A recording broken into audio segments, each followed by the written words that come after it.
Hi guys, welcome back to my channel. I am Kristen Baker Bettie Hoffman, a trained chef and the baking instructor over at bakerbettie.com. Now today I want to show you how to make your very own homemade ice cream.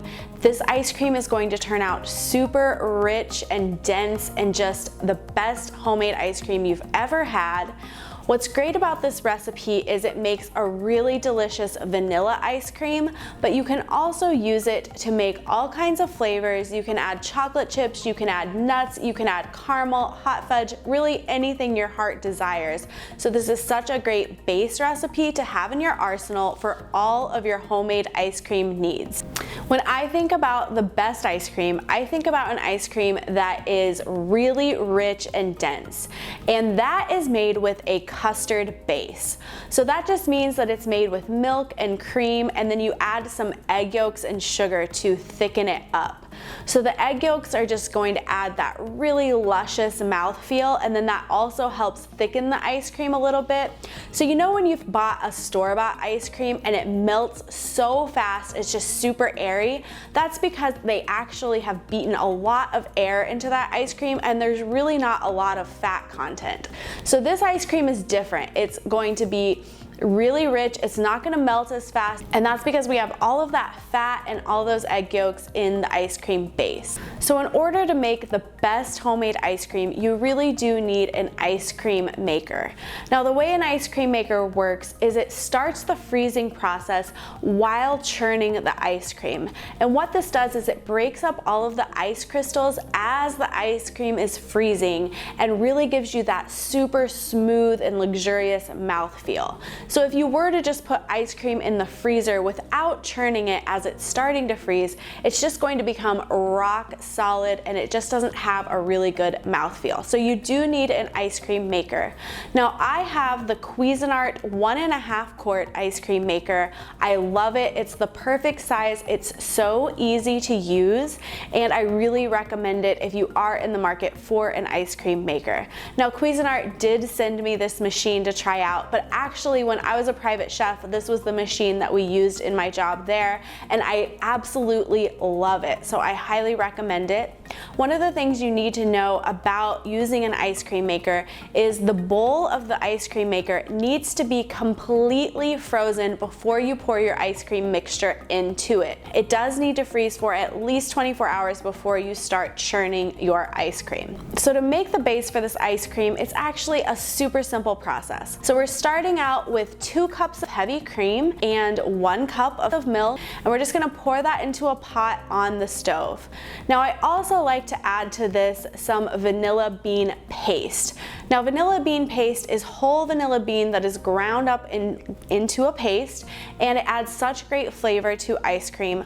You actually can use vanilla beans if you do have access to those, or you could just use vanilla extract. Now we're gonna put all of this in a pot and just adding a pinch of salt and going to bring this up just under the boiling point. You don't want it to be rapidly boiling, but you wanna see those bubbles starting to form in the cream.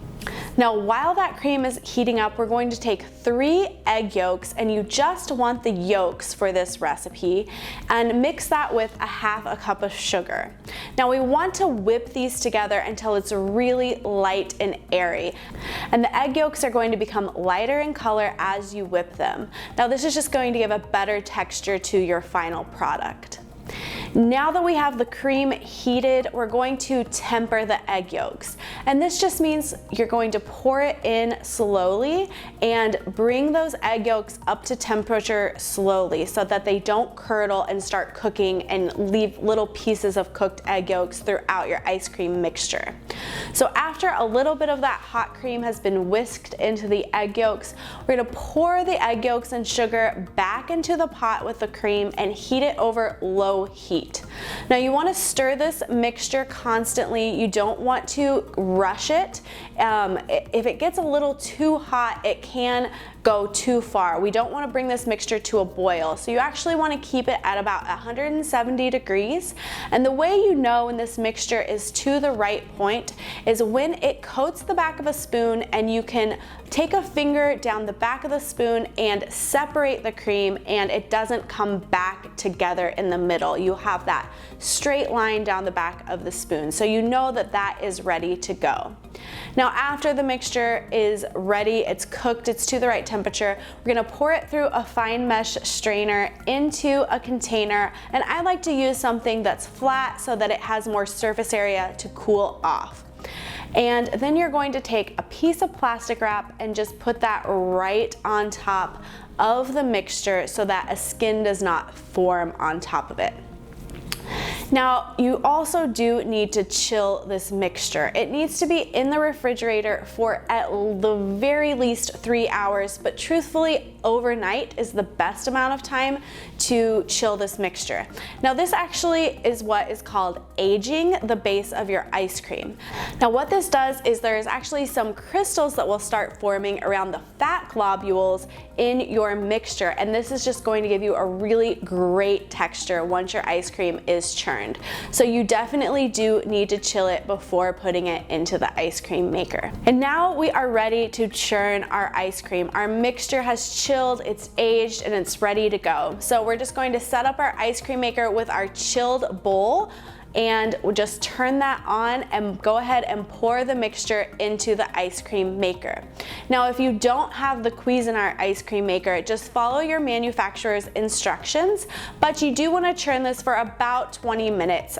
It'll depend a little bit on which ice cream maker you have. But once this mixture does start thickening up slightly, you can go ahead and add some add-ins into the mixture. So if you want to add chocolate chips or chocolate chunks or nuts or something like that, you could go ahead and mix those in now, and that will just distribute them throughout the ice cream mixture. Now, if you do want to add a swirl into your ice cream, like a hot fudge swirl or a caramel swirl, I like to do that once the ice cream is churned. So it's thickened up, it's churned for about 20 minutes, you're at about a soft serve consistency. So you want to transfer that into a container, and then that is when I like to go ahead and add the caramel sauce or the fudge sauce or whatever you want to swirl through, and just take a butter knife and swirl that through the mixture. And then that way it doesn't completely mix into the ice cream, you get all of those beautiful swirls throughout. And then you want to just go ahead and freeze this until it is hard. Now, the great thing about this ice cream base is it's not going to get super rock hard in the freezer where you can't scoop it. It should still be scoopable right out of the freezer, and it is just such a wonderful base for all of your summer ice cream needs, and I promise you are going to love it. Thank you so much for watching today's video. I hope you enjoyed it. If you did, please give it a thumbs up and subscribe below and hit that notification button if you aren't already subscribed. That way you know every time I publish a new video. You can find the full recipe and tutorial over on bakerbettie.com, and I will leave the direct link in the comments. I'll see you guys next time.